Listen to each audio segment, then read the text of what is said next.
حضرت عباس رضی اللہ تعالیٰ پہلے اسلام قبول کرنے والوں میں سے نہیں تھے. حضرت عباس نے اسلام قبول نہیں کیا. جنگ بدر کے اندر مشرکین مکہ کی فوج میں شامل ہو کر آئے تھے. مشرکین مکہ کی فوج میں شامل ہو کر آئے تھے.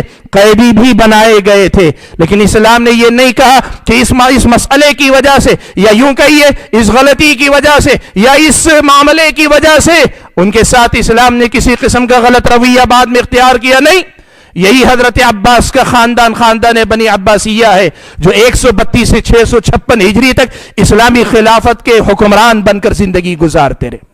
اسلام یہ کہتا, اگر کوئی یہ سمجھتا ہے کہ اسلام کی تبلیغ کے ذریعے حکومتوں کو گرانے کی بات ہو رہی ہے, تو ان کو سمجھائیے کہ حکومتوں کو گرانے کی بات نہیں, حکومتوں سمیت, افراد سمیت سب کو اللہ تعالیٰ کی بندگی کے دائرے میں لانے کا اصل میں یہ پیغام ہے. بھائیوں, میں بات کو زیادہ لمبی نہیں کرنا چاہتا, اصل بنیادی پیغام یہی دینا چاہتا ہوں. جہاں ہم بہت کچھ کر رہے ہیں وہیں یہ بات ہم یاد رکھیں کہ سیرت نبوی صلی اللہ علیہ وسلم کا یہ پیغام ہے کہ ہم ہر حال میں دعوت و تبلیغ کا کام انجام دیتے رہیں, اس فریضے کو بھرپور طریقے سے انجام دیتے رہیں. اور ایک بات یہ بھی میں بتانا چاہوں گا میرے بھائیوں کہ نبی علیہ الصلوۃ والسلام کی جو یہ بات, یہ سبق جو نبی کی سیرت سے مجھ کو اور آپ کو ملتا ہے, اس سبق کے اندر ایک بہت بڑی حکمت بھی پوشیدہ ہے. وہ حکمت کیا ہے بھائیو؟ آج اگر یہ زمانہ آپ کا مخالف ہے, اسلامی شریعت آپ کو اس بات کی ترغیب دیتی ہے کہ آپ پوری کوشش کیجئے کہ اسلام کی دعوت اس سماج کے ہر انسان تک پہنچ جائے. ہر انسان تک, اس سماج کا ہر انسان اسلام سے متعارف ہو جائے. اب اس کے بعد کیا ہوگا؟ آپ کا کام یہ ہے, آپ کا کام یہ ہے کہ آپ ہر انسان تک یہ اللہ تعالیٰ کا پیغام پہنچائیں. یہ آپ کی ذمہ داری, آپ کی فکر یہ ہونی چاہیے.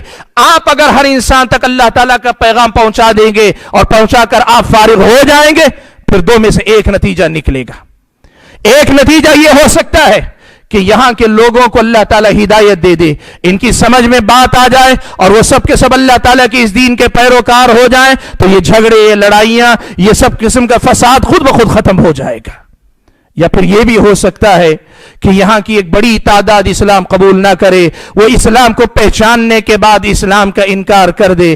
تو انبیاء علیہ الصلوۃ والسلام کی سیرت بتلاتی ہے کہ جب اسلام کی تبلیغ کر کے لوگوں پہ حجت قائم کر دی جاتی ہے, قومیں کے قومیں پوری انکاری بن جاتی ہیں, تب اللہ تعالیٰ کی طرف سے آسمانی فیصلے آنے میں دیر نہیں ہوتی ہے.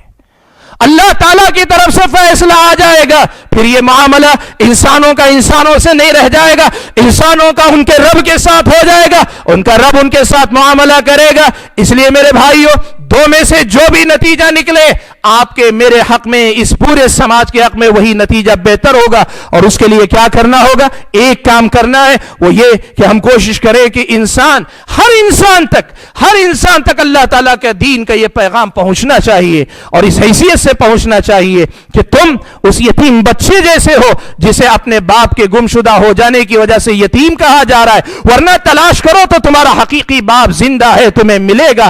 آج اس انسانیت کو بتانا ہے کہ تم اپنے رب کو پہچان نہیں رہے ہو, اسی لیے سرکش ہو. تم اپنے نبی کو پہچان نہیں پائے ہو, اسی لیے آج مخالفت پہ اڑے ہوئے ہو. تم نے اس اسلام کا چہرہ ابھی دیکھا نہیں ہے جو اسلام تمہارے لیے آیا تھا. تم سمجھتے ہو یہ پرایا ہے, یہاں کوئی چیز پرائی نہیں, یہ تمہاری امانت ہے, یہ تمہارے حوالے ہے. یہ پیغام لے کر ہم ہر آدمی تک پہنچنے کی کوشش کریں. عصر حاضر میں, حالات حاضرہ میں ہم اور آپ کے کرنے کے جو دسیوں کام ہیں, ان میں ایک بڑا ہی اہم, بلکہ سب سے اہم کام یہ ہے کہ ہم اور آپ پیارے نبی صلی اللہ علیہ وسلم کی سیرت سے ملنے والے اس سبق کو دنیا کے اندر عام کرنے کی کوشش کریں. میں اپنی بات کو ختم کرتے ہوئے اللہ تعالیٰ سے دعا کرتا ہوں کہ اللہ تعالیٰ مجھے اور آپ سبھی حضرات اور خواتین کو یہ جو پیغام اللہ کے نبی صلی اللہ علیہ وسلم کی سیرت سے مجھ کو اور آپ کو ملتا ہے, اسے عام کرنے کی توفیق عطا فرمائے. اللہ تعالیٰ ہم اور آپ کو اپنی ذمہ داریوں سے صحیح ڈھنگ سے عہدہ برا ہونے کی توفیق عطا فرمائے. آمین. وآخر دعوانا الحمد للہ رب العالمین.